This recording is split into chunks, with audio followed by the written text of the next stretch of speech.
Di episode sebelumnya, kami telah merekam sisi lain area pertambangan nikel yang ada di Kecamatan Pomalaa, Sulawesi Tenggara, dan di Pulau Obi, Maluku Utara.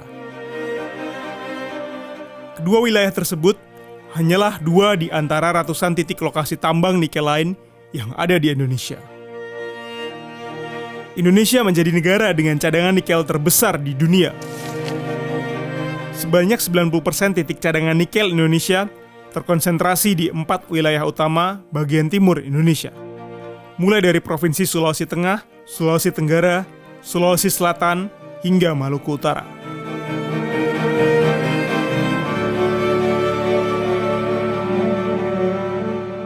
Ore atau biji nikel yang diambil dari tanah pertambangan, kemudian diolah dan diekstrak di smelter yang akan menghasilkan produk logam nikel murni atau setengah jadi.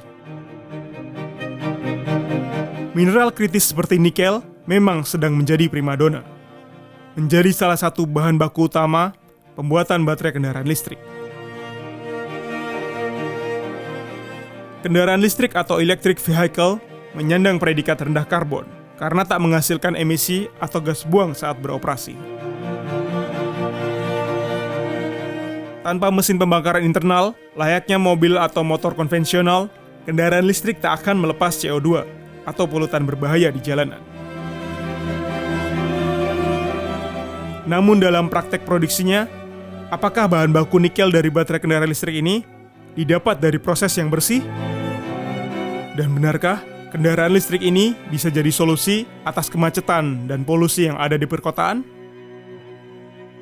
Di peta industri global, Indonesia memang dikenal sebagai pusat baterai dunia. Nikel kita berlimpah, smelter berdiri megah, ide hilirisasi tampak menjadi mewah. Namun, sebelum ikut meliput tambang-tambang nikel di ekspedisi ini, sebenarnya saya sempat berpikir bahwa jargon transisi energi hijau ini benar adanya dan bisa mengurangi polusi dan kemacetan yang ada di perkotaan. Jadi untuk membuktikan narasi tersebut, kami akan langsung terjun ke lapangan dan merekam bagaimana sebenarnya industri nikel ini didapat dan diproduksi.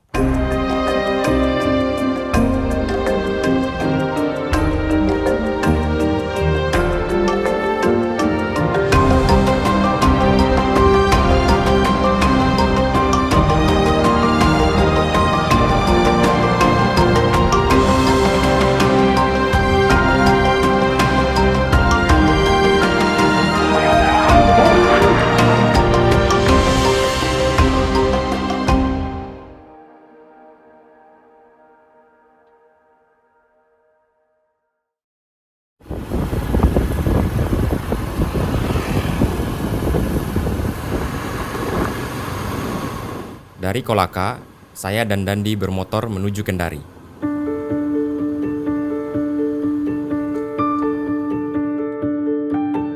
Dan kami harus menempuh sekitar 4 jam perjalanan untuk tiba di Kendari.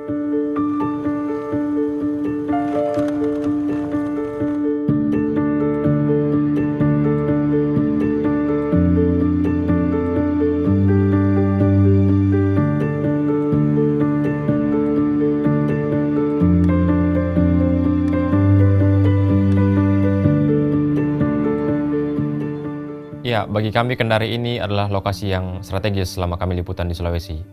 Karena kami bisa langsung liputan tambang di Pulau Wawani'i, serta smelter-smelter besar di Morosi dan di Morowali. Selain itu sebenarnya di Kendari kami punya kenalan seorang jurnalis yang sering meliput isu soal nikel.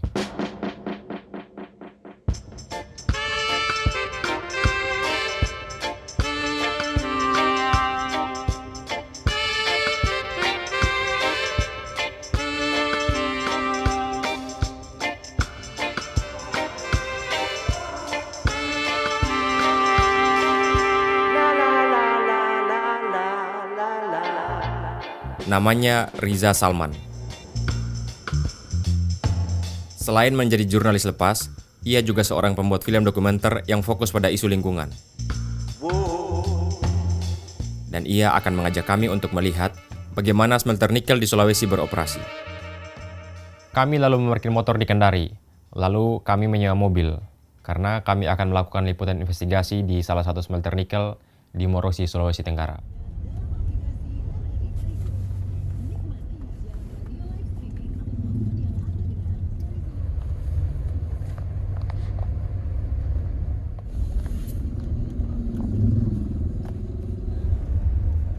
Dari riset yang kami peroleh, smelter nikel yang beroperasi di Morosi masih menggunakan batu bara sebagai bahan bakar utama.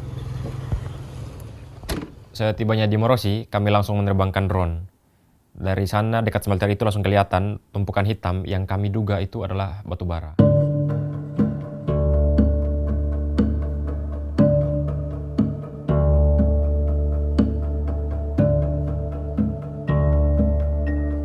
Smelter nikel biasanya butuh listrik yang sangat besar dan stabil untuk beroperasi selama 24 jam. Untuk melelehkan batuan atau biji nikel, diperlukan suhu di atas 1500 derajat Celcius. Dan untuk menyuplai daya sebesar itu, mereka membangun PLTU sendiri.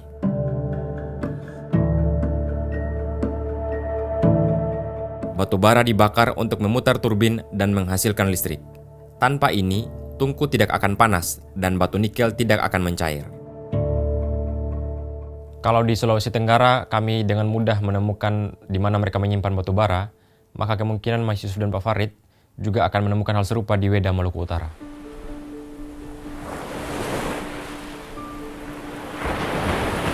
Saya dan Farid akan menuju Pulau Halmahera dari Ternate.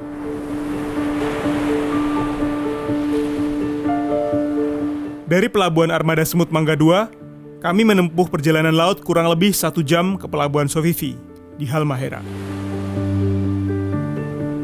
Kemudian melanjutkan perjalanan menggunakan mobil selama 4 jam menuju Desa Sagea di Weda, Halmahera Tengah.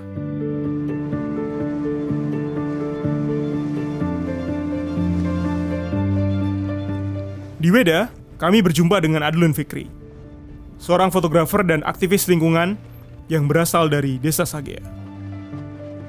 Desa yang letaknya tak jauh dari lokasi berdirinya IWIP atau Indonesia Weda Bay Industrial Park, salah satu kawasan industri pengolahan nikel terbesar di Indonesia yang juga ditetapkan sebagai proyek strategis nasional di era pemerintahan Joko Widodo.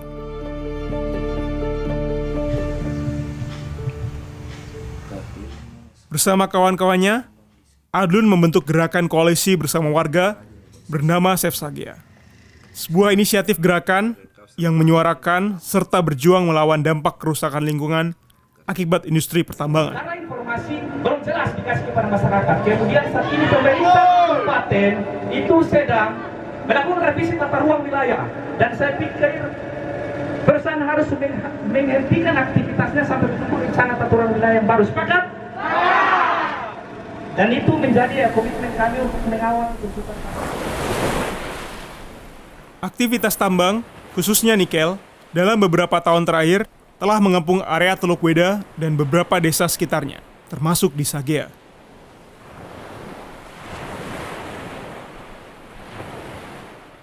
Tak jauh dari Desa Sagea, Adlun lalu mengajak kami berjumpa dengan salah seorang nelayan yang mengeluhkan kondisi perairan Teluk Weda. Banyak atau supaya? Ikan supaya. Kalau yang dulu itu dia makan bagus. Berapa banyak?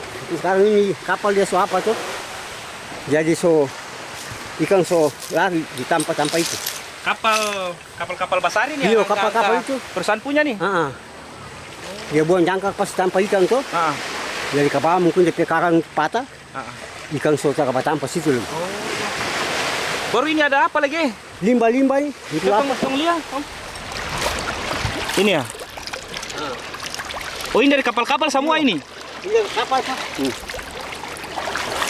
Ada Malakate. Berarti setiap kapal terus buang begini terus. Ini lain membuang lain dong apa? Taruh di tampal, itu lain itu membuang itu. Kalau di laut itu apa? Limbah batu bara. Iya. Itu yang bahaya. Oh, paling banyak limbah batu bara. Iya. Di laut di laut. Di dekat sana tuh. Iya, di semua di pantai ini semua dia. Berarti ikan-ikan melari semua situ. Ada di situ ikan sudah ada.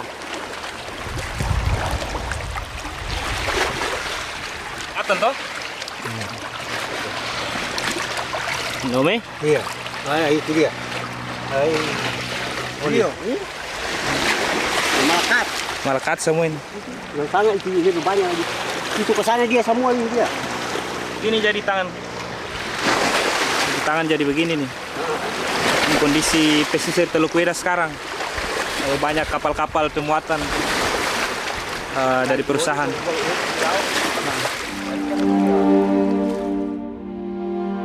Sisa pembakaran batu bara yang berupa abu dikenal dengan istilah fly ash atau abu terbang. Selain dapat terhirup dan masuk ke dalam paru-paru, abu ini juga telah mencemari beberapa wilayah perairan Teluk Weda.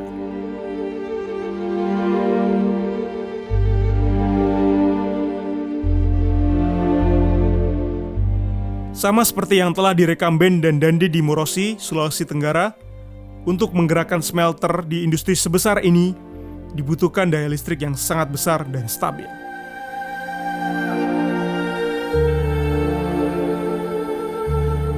Dan lagi-lagi, untuk menyuplai kebutuhan listrik, perusahaan harus membangun pembangkit listrik sendiri, yang juga masih tetap mengandalkan energi kotor dalam praktiknya, yakni batu bara.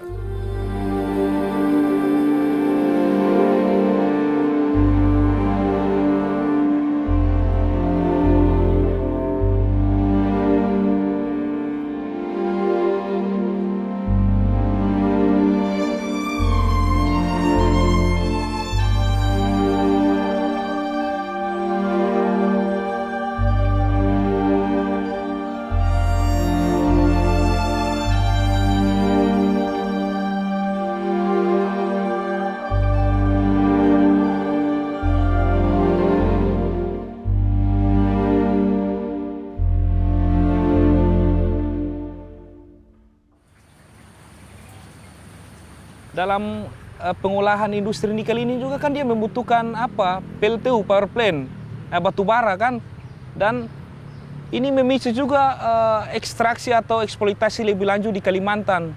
Jadi bagi saya ketika ada perusahaan yang soal hilirisasi nikel ini dia mengklaim bahwa ini adalah upaya untuk transisi hijau, bagi saya itu omong kosong, bullshit lah, karena paradoks semua ini.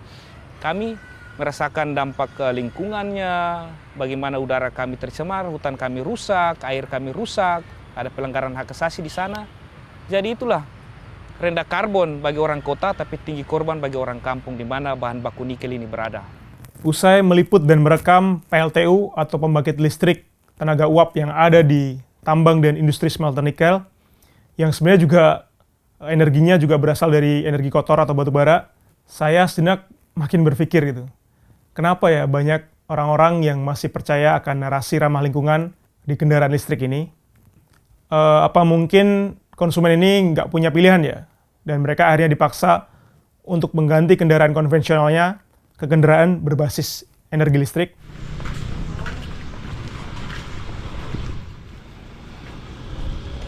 Di Bekasi, kami menemui Eko Murtinugraha. Eko memutuskan untuk membeli mobil listrik karena ada beberapa keuntungan yang ia dapat. Salah satunya subsidi listrik dari pemerintah.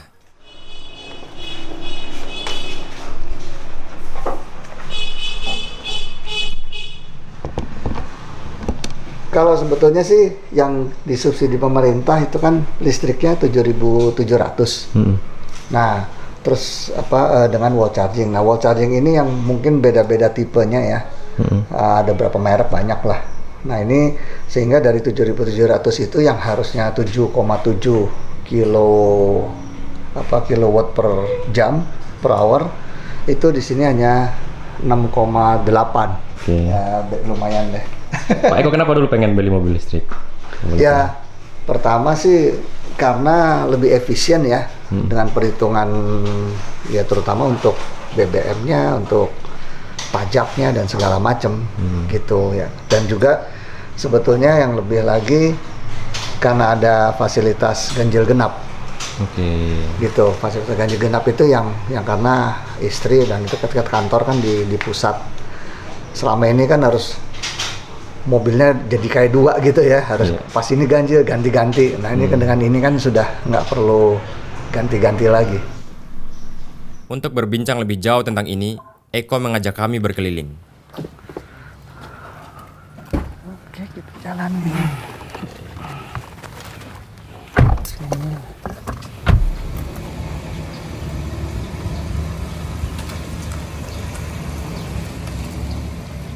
Proses kalibrasinya berapa lama Pak Eko? Wah, berapa lama ya, 2 hari kali, 3 hari ya. Tapi kadang kita terus habis itu ada yang nggak dipakai lagi, lupa lagi, inilah, jadi seperti itu gitu loh. Kalau dirupiahkan Pak, rata-rata mobil bensin atau solar 1 bulan itu habis berapa sama perbedaannya sama listrik? Umumnya rata-rata saya seminggu itu hanya 100.000 kalau pakai listrik. Dibandingkan dengan bensin yang yang per hari itu. Oke. Jauh ya Pak ya? Jauh. Ada satu keuntungan yang bikin kebanyakan orang beralih ke mobil listrik, yaitu bebas ganjil genap di Jakarta. Karena kalau mobil bensin atau solar yang melanggar ini sudah pasti kena tilang. Tapi waktu itu Pak Eko bilang, meski bebas ganjil genap, ya tetap kena macet juga. Listrik juga tidak menjamin tidak macet ya. Kan kita nggak pakai itu ya. Kalau namanya macet ya macet aja kalau udah memang pas bagian macet, terutama di tol gitu kan ya. Iya. Ganjil genap pun juga sebetulnya kan tidak lancar-lancar juga gitu kan. Iya. Kalau jam-jamnya pas sibuk ya tetap aja macet. Ini udah agak lumayan nih, tapi kalau pagi kan tetap aja di sini macet ini. Oke. Jalan tol yang masuk dalam kota itu kan pasti macet, nggak mungkin nggak macet.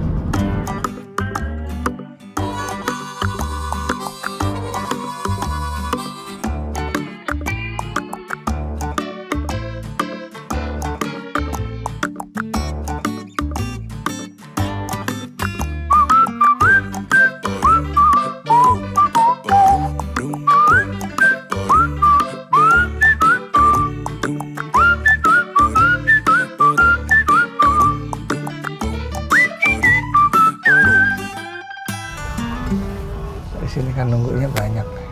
Kami singgah sebentar di SPBU untuk mengisi daya kendaraan.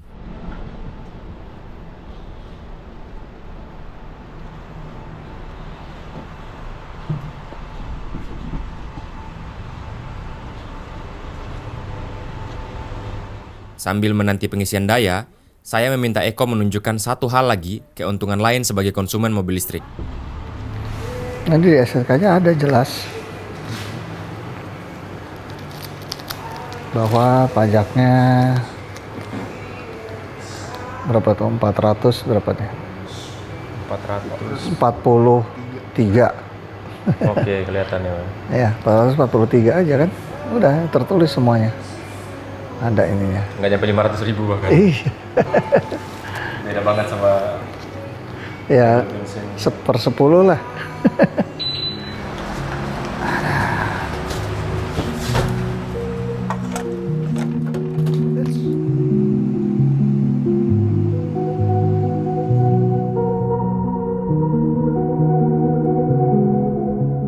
Meski Eko telah menunjukkan semua kelebihan mobil listrik, ia tetap punya kekhawatiran sebagai konsumen.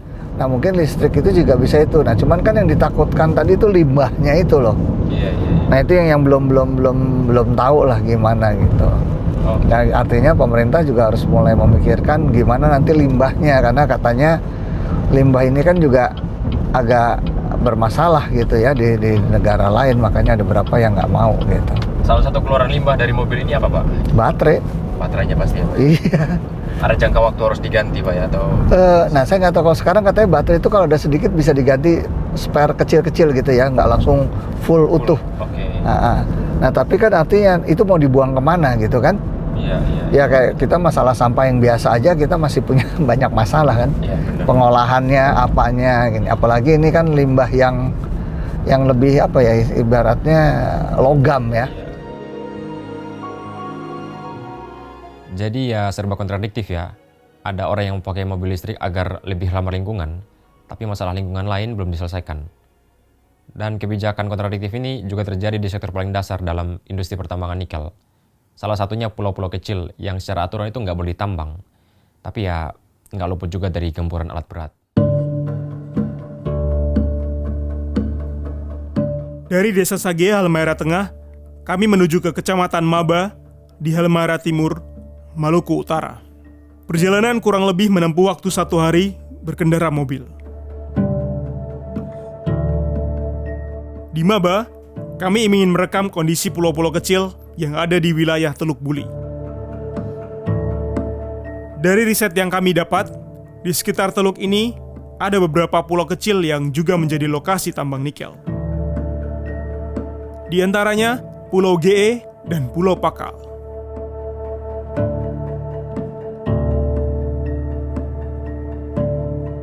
Pulau GE memiliki luas 176 hektar dan Pulau Pakal seluas 709 hektar. Dua pulau ini telah dikapling seluruhnya oleh PT Aneka Tambang atau Antam dengan luas konsesi sebesar 3.648 hektar, yang bahkan total konsesinya melebihi luas dari dua pulau itu jika digabung. Di pulau kecil seperti GE dan Pakal, laut adalah sumber kehidupan. Mayoritas penduduknya adalah nelayan yang bergantung pada komunitas perikanan. Wilayah hutan adalah penyangga air, dan tanah-tanah di pulau kecil bukan sekedar menjadi bisnis atau transaksi ekonomi semata, melainkan ruang bagi warga untuk tinggal. Tak jauh beda dengan nasib pulau kecil yang ada di Maluku Utara, ancaman tambang nikel juga menghantui pulau-pulau kecil yang ada di kawasan Raja Ampat, Provinsi Papua Barat Daya. Salah satunya adalah Pulau Manyaefun dan Batang Pele. Juru kampanye iklim dan energi Greenpeace Indonesia, Iqbal Damanik bercerita tentang apa yang akan hilang jika tambang nikel beroperasi di pulau ini. Ini adalah Pulau Batang Pele yang luasnya sekitar 1.300 hektar dan keseluruhan pulau ini sudah dibebani izin pertambangan nikel, bahkan lebih luas dari jumlah luas pulaunya, yaitu sekitar 2.130 hektar. Kami di sini tadi juga menerbangkan drone dan melihat sudah ada aktivitas dari pertambangan yang dilakukan oleh pemilik konsesi yaitu PT Mulia Raymond Perkasa. Setelah aktivitas eksplorasi ini dilakukan, maka selanjutnya adalah aktivitas eksploitasi, yaitu akan dimulai dari mulai pembangunan jeti, dan setelah pembangunan jeti ekskavator akan masuk kemari, kapal-kapal tongkang dan kapal-kapal besar sudah akan masuk, dan kerusakan lingkungannya yang akan terjadi di Pulau Batang Pele ini akan sama seperti apa yang sudah kita lihat di wilayah Maluku, di wilayah Sulawesi yang kerusakannya sudah sangat besar sekali dan kerugian yang dirasakan masyarakat juga sudah sangat besar. Pada 10 Juni 2025, lewat desakan publik dan kampanye viral bertagar Save Raja Ampat, pemerintah akhirnya mencabut 4 izin usaha pertambangan atau IUP di pulau kecil sekitar Raja Ampat. 4 izin tambang itu adalah milik PT KW Sejahtera Mining atau KSM seluas 5.922 hektar di Pulau KW, PT Mulia Raymond Perkasa atau MRP seluas 2.193 hektar di Pulau Manyaefun dan Batang Pele, PT Anugerah Surya Pratama atau ASP seluas 1.173 hektar di Pulau Manuran, dan PT Nurham seluas 3.000 hektar di Yesner, Waigeo Timur. Hanya PT Gak Nikel, anak perusahaan PT Aneka Tambang atau Antam, dengan luas konsesi 13.136 hektar yang tak dicabut izinnya, namun mendapat status pengawasan ketat. Dengan dalih, perusahaan ini telah lama beroperasi di Raja Ampat sejak tahun 1972.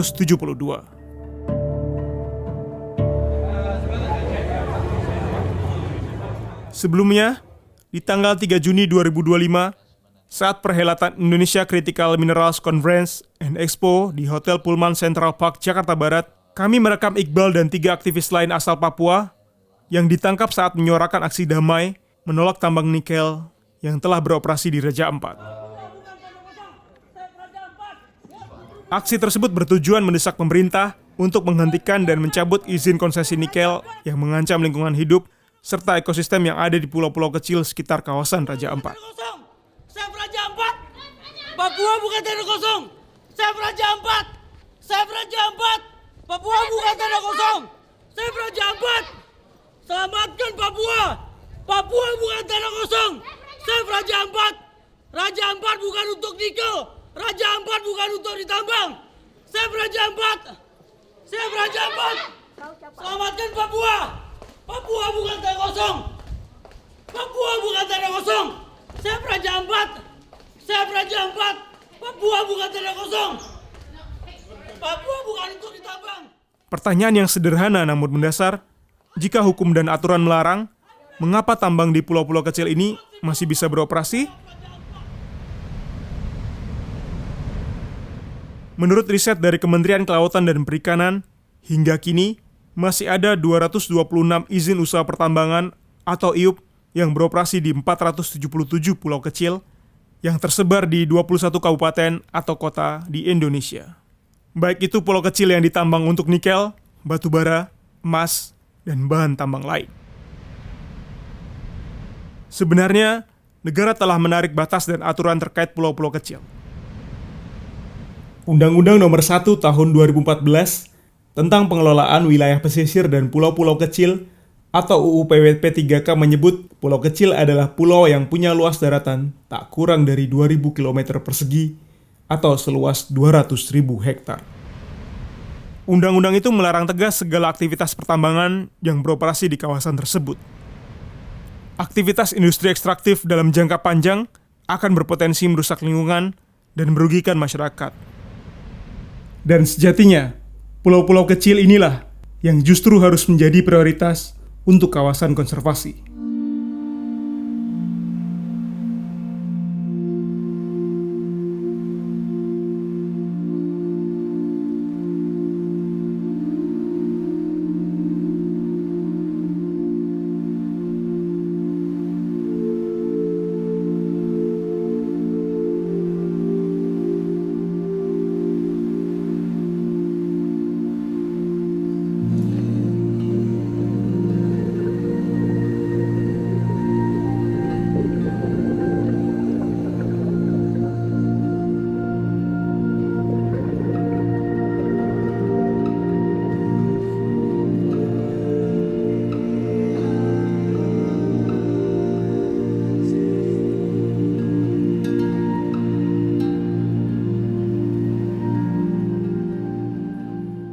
Pulau-pulau kecil ini juga bukan tanah kosong. Di situ ada hewan, di situ ada tanaman, bahkan ada manusia yang tinggal. Saya rasa Ben dan Mas Andi juga menemukan hal yang sama ketika meliput pulau-pulau kecil yang ada di Sulawesi.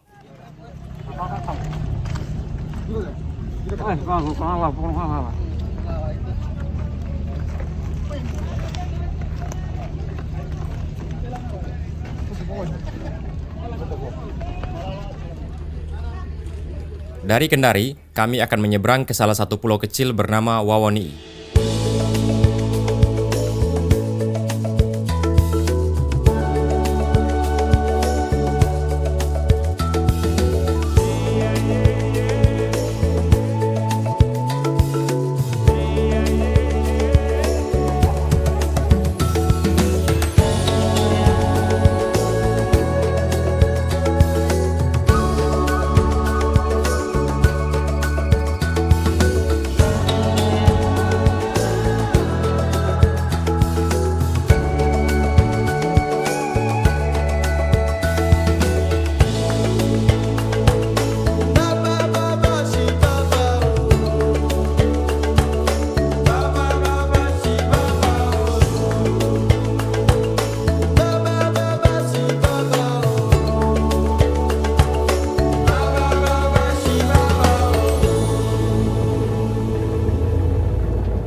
Makasih, Kat.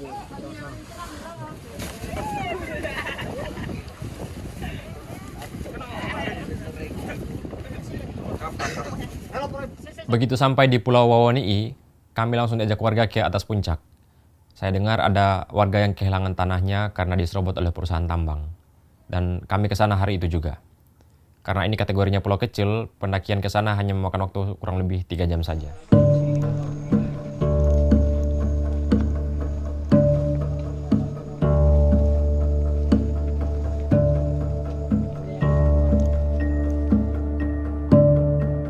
Hastoma adalah petani yang merasa dirugikan akibat pertambangan di Pulau Wawoni'i.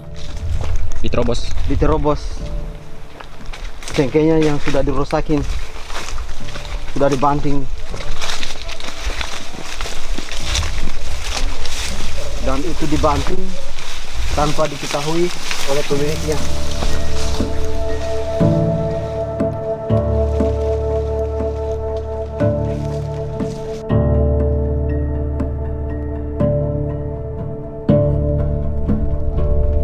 Itu Pak, perjalanan itu harus sampai ke sana itu Pak.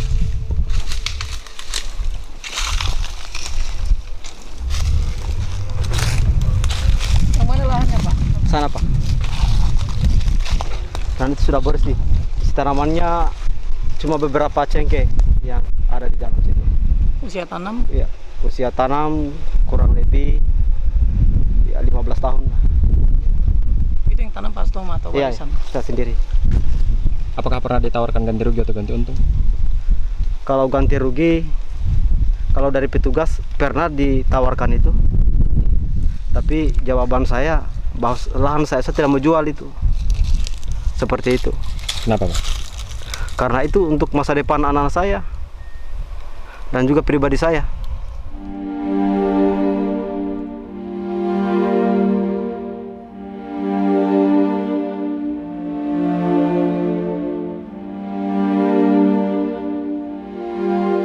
Perasaan saya berkecamuk saat itu. Tambang ini beroperasi di atas pulau kecil yang hanya memiliki luas sekitar 715 km persegi.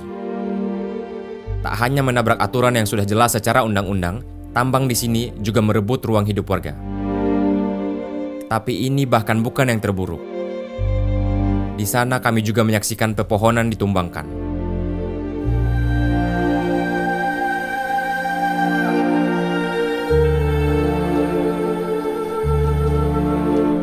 Gelondongan kayu dikumpulkan dan diberi label seperti ini. Label dari Kementerian Lingkungan Hidup dan Kehutanan. Label serupa yang juga ditemukan saat peristiwa banjir dan longsor di Sumatera beberapa bulan lalu.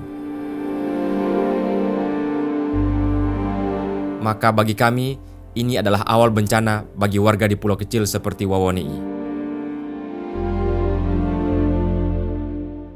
Setelah liputan hari itu, kami langsung memutuskan untuk lebih jauh menggali soal kerusakan-kerusakan yang disebabkan oleh tambang nikel. Dan tentu kami akan banyak mendatangi lokasi-lokasi di pedalaman Sulawesi. Dan saya rasa begitu juga yang dilakukan Pak Farid sama Mas Yusuf di Maluku Utara.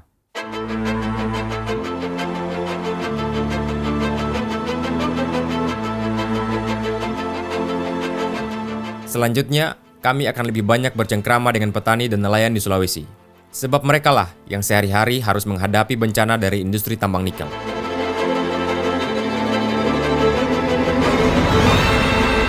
Sementara itu, Yusuf juga akan banyak merekam dampak tambang dan smelter di Maluku, yang tak hanya merusak lingkungan, tetapi juga mengancam kesehatan manusia.